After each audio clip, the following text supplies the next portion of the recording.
जिसने भी अपने मन की शक्तियों को भीतर से जान लिया तो उसने अपने जीवन का बहुत ही कम समय में बदल दिया। इस दुनिया में बहुत ही कम लोग होते हैं जिन्हें अपने मन की शक्तियों के बारे में पता होता है, और जिस इंसान को अपने मन के बारे में पता नहीं होता उसके लिए मन की शक्तियों के बारे में जानना ऐसा होता है जैसे आज से 100 साल पहले तक किसी को मोबाइल के बारे में बात करना। वो विश्वास भी नहीं करेगा कि मन में कोई शक्तियां होती हैं। लेकिन जिसने अपने मन की शक्तियों को समझ लिए, अपने मन की शक्तियों को जागृत कर लिया, उसने अपने जीवन में चमत्कार घटित होते हुए देखा है। और आज मैं आपको ऐसे 7 तरीके बताऊंगा जो आपके मन की शक्तियों को जागृत कर देंगे, और उसके बाद आप जो सोचेंगे वो आप कर पाएंगे। हमारा मन इन शक्तियों का भंडार है, बस हमें उसे जानना होता है, समझना होता है, हमारे मन को जागृत करना होता है। इन 7 तरीकों से आप बड़ी आसानी से अपने मन की शक्तियों को जागृत कर पाएंगे और उनको समझ पाएंगे। तो चलिए कहानी शुरू करते हैं। एक बार की बात है, एक आश्रम के अंदर एक गुरु अपने शिष्यों को मन की शक्तियों के बारे में बताते थे कि उन शक्तियों को कैसे जागृत करना है। वो गुरु बड़े ही आत्मज्ञानी थे। उनको अपने मन की शक्तियों के बारे में पूरी जानकारी की। शिष्यों को ज्ञान देते हुए बहुत दिन हो चुके थे, लेकिन शिष्यों को अपनी मन की शक्तियों का ज्ञान नहीं आ रहा था, और उनको पता ही नहीं चल रहा था कि गुरुदेव की बातें हमें समझ क्यों नहीं आती हैं। और बहुत सारे शिष्य तो गुरु की नकल भी करते थे ताकि वो गुरु जैसा चमत्कार कर पाए और उनकी तरह उन शक्तियों को जान पाए, लेकिन वो उसमें भी असफल हो जाते थे। वहीं गुरु को भी इस बात का पता था कि शिष्यों के मन में हमेशा आ रहा है। उनको लग रहा है कि मन की शक्तियां होती ही नहीं है, लेकिन गुरुदेव भी सही समय का इंतजार कर रहे थे। आश्रम के अंदर एक शिष्य था जो उन शक्तियों को जानने के लिए बड़ा उत्सुक था, इसीलिए वो अपने गुरु का नकल करने लगा। जैसा गुरु करते थे वैसा ही वो भी करने लगा। और जब एक दिन गुरु नदी में नहाने गए, शिष्य भी गुरु के पीछे पीछे चल पड़ा, और गुरु भी पता था कि वो शिष्य मेरी नकल करता है, लेकिन गुरु ने अपने शिष्य को रोका नहीं। वो शिष्य अपने गुरु के पीछे पीछे गया, और जहां गुरु नहाते थे वो चुपके से उस घाट पे नहाने बैठ गया। और नहाने के बाद गुरु जिस पहनरी पर बैठकर ध्यान किया करते थे वो भी उस पहाड़ी पर बैठकर ध्यान करने लगा। ध्यान करते करते शिष्य ने अपनी आंखें खोली और अपने गुरु को देखा तो गुरु के चेहरे पर एक अजीब सा तेज था। वो बहुत ही गजब का तेज था। उस शिष्य के मन में ये बात बैठ गई कि कैसे भी करके उसको गुरु से ये शक्तियां लेनी है और उन शक्तियों को जानना है, और मुझे भी गुरु की तरह बनना है। देखो तो गुरु कितने तेज प्रतापी लग रहे हैं, ऐसा लग रहा है जैसे चांद धरती पर आ गया है। तभी गुरु को भी इस बात का आभास हो गया कि वो शीशे उन्हें घूर रहा है, और तभी गुरु ने अपनी आंखें खोली और उस शीशे को कहा कि मुझे पता है कि तुम मेरी नकल कर रहे हो। नकल करना बंदरों का काम होता है। हम बंदर की योनि से ऊपर उठ चुके हैं, हम ऊपर उठ चुके हैं, हम इंसान बन चुके हैं, तो तुम भी इंसान बनो, बंदर की तरह नकल मत करो।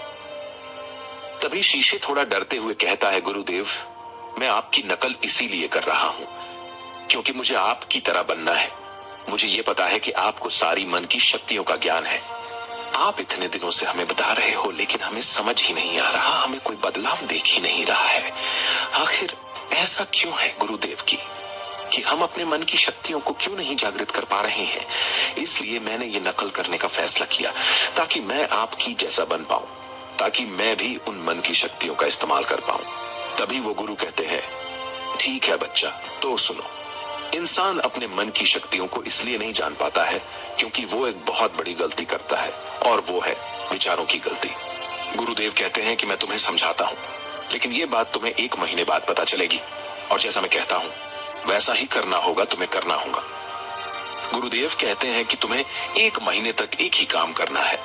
दिन भर बैठकर जो तुम्हारे मन में ज्ञान, ध्यान और सत्य के जो भी विचार आते हैं उनकी एक लकड़ी उठा के तुम्हें इस झोपड़ी के बाहर रखनी है, और इसके अलावा जो भी विचार आते हैं उनकी लकड़ियों को झोपड़ी के अंदर रख देना।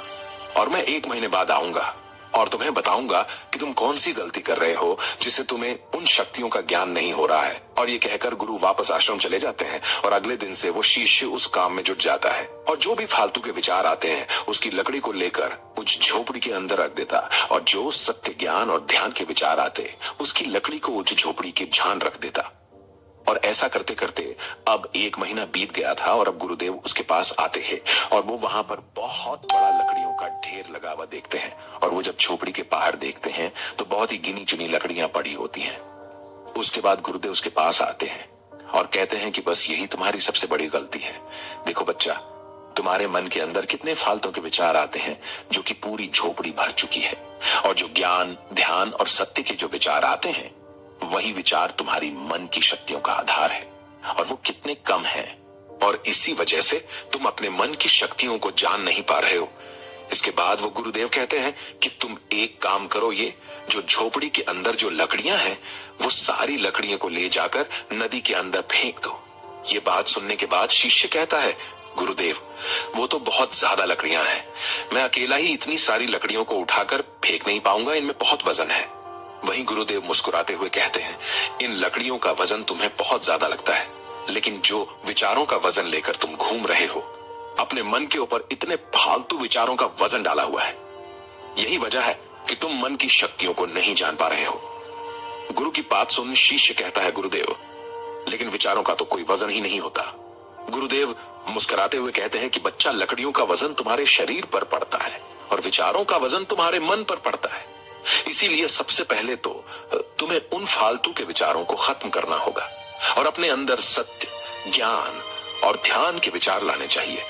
उसके बाद ही तुम मन की शक्तियों का ज्ञान पा सकते हो। इसके शिष्य पूछता है, लेकिन इन बेकार विचारों को रोका कैसे जाए और अपने मन की शक्तियों को जाना कैसे जाए? इस पे गुरुदेव कहते हैं कि विचार तो जबरदस्ती ही आते हैं, लेकिन विचारों का वजन तुम्हारे मन पर मत पड़ने दो। इसीलिए मैं तुम्हें ऐसे 8-7 तरीके बता रहा हूं जिसके बाद तुम्हारे मन में फालतू के विचार नहीं आएंगे। और जब फालतू के विचार तुम्हारे मन में नहीं आएंगे तो तुम्हें उन शक्तियों को जागृत करने की शक्ति मिल जाएगी। तुम्हें वो तरीका मिल जाएगा अपने मन की शक्तियों को जागृत करने का। और एक बार यदि तुमने अपनी मन की शक्तियों को जागृत कर दिया तो उसके बाद तुम्हारे लिए कुछ भी असंभव नहीं रहेगा। इस ब्रह्मांड की हर चीज तुम्हारे लिए संभव हो जाएगी। उसके बाद वो गुरुदेव कहते हैं, सबसे पहला तरीका है अपने विचारों को स्वीकार करना सीखो। तुम्हें पता है कि तुम्हारे अंदर फालतू के विचार है, तो सबसे पहले तुम अपने विचारों को स्वीकार करो, उन्हें रोको मत।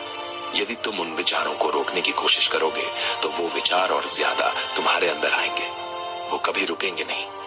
इसलिए जो भी विचार आता है उनको आने दो, जैसे वो विचार आते हैं वैसे ही उन विचारों को आगे जाने दो, क्योंकि जो विचार आते हैं वो हमारे चेतन मन से आते हैं, और जब वो विचार आगे चले जाएंगे तो हमारा चेतन मन शांत हो जाएगा, और जब चेतन मन शांत हो जाता है तभी अवचेतन मन जगता है। दूसरा तरीका है, सही समय पर अच्छे विचार जागृत करो। जैसे कि हमने अभी जाना कि हमारा चेतन मन जब शांत होता है तो हमारा अवचेतन मन जागृत हो जाता है, और संध्या का समय अपने अवचेतन मन में विचार देने का सही समय होता है, क्योंकि उस समय हमारे अवचेतन मन में वो विचार बहुत ही जल्दी चला जाता है। जैसे कि हम अपने जीवन में जो कुछ भी पाना चाहते हैं, संध्या के समय वो विचार अपने अवचेतन मन में डालने का सबसे सही समय होता है। जो उन विचारों को अपने मन में रखते रखते सोता है तो वो विचार तुम्हारे अवचेतन मन में चला जाता है, और विचित्र मन की शक्ति उन विचारों को सच करने के लिए काम में लग जाती है। तीसरा तरीका है, कल्पना शक्ति का प्रयोग करो। इस संसार में जिस भी चीज का आविष्कार हुआ है वो सबसे पहले किसी की कल्पना में उसका आविष्कार हुआ होगा। हमें अक्सर सुनने के लिए मिलता है कि ख्याली पुलाव मत पकाओ, लेकिन पता नहीं लोग ऐसा क्यों कहते हैं। जब तक हम अपने मन में कुछ सोचेंगे नहीं तब तक हम जीवन में कुछ नहीं कर पाएंगे, क्योंकि जब ही इंसान ने कल्पना की है उसने अपना जीवन बदल दिया है। कल्पना में बहुत शक्ति होती है, क्योंकि जब हम कल्पना करते हैं और वही कल्पना यदि हमारे अपचेतन मन में चली जाती है तो अपचेतन मन की शक्ति उसे सच करने में लग जाती है, और इस कल्पना के चलते ही दुनिया में इतने सारे आविष्कार हो पाए हैं। तो आप अपने जीवन में जो कुछ भी चाहते हो, अपने अवचेतन मन की शक्ति को जागृत करना चाहते हो तो कल्पना करो, अपने अवचेतन मन तक उस कल्पनात को पहुंचाओ ताकि वो अवचेतन मन की शक्ति उसे सच करने में लग जाए। चौथा तरीका वो है जो तुम्हारे फालतू के विचारों को कम कर देगा, और वो है ईश्वर से बात करो, खुद से बात करें। सामाजिक जगह पर नहीं बल्कि अकेले में आईने के सामने बैठकर एक विश्वास से बात करें। अपने लक्ष्य को हासिल करने के बाद आपके जीवन में जो भी परिवर्तन आएगा उसे देखो।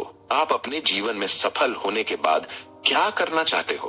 खुद से कहो कि मैं ये करने वाला हूं, और वो पूरे विश्वास के साथ कहो, क्योंकि आपकी सफलता की चाबी आपके हाथों में ही है। जब तक आप इसमें विश्वास नहीं करेंगे वो सच नहीं होगा। इसीलिए एक विश्वास के साथ खुद से वो बातें करें और खुद से वो खुशी का अनुभव करें। पांचवा तरीका है प्रतिदिन ध्यान का अभ्यास करें और चिंतन मन को जगाने का ये सबसे आसान तरीका है। ध्यान योग्य एक आम आदमी के लिए समझना काफी मुश्किल होता है, लेकिन यदि हम प्रतिदिन ध्यान का अभ्यास करें तो हमारा मन शांत होने लगता है। हमारे मन में फालतू के विचार नहीं आते, हमारे मन में वो विचार आते हैं जो हम लाना चाहते हैं।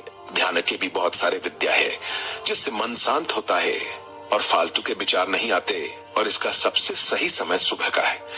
इस समय तुम्हारा अवचेतन मन सबसे ज्यादा जागृत होता है, और इस समय तुम जो भी ध्यान में रखोगे वो तुम्हारी जिंदगी में सच होना शुरू हो जाएगा।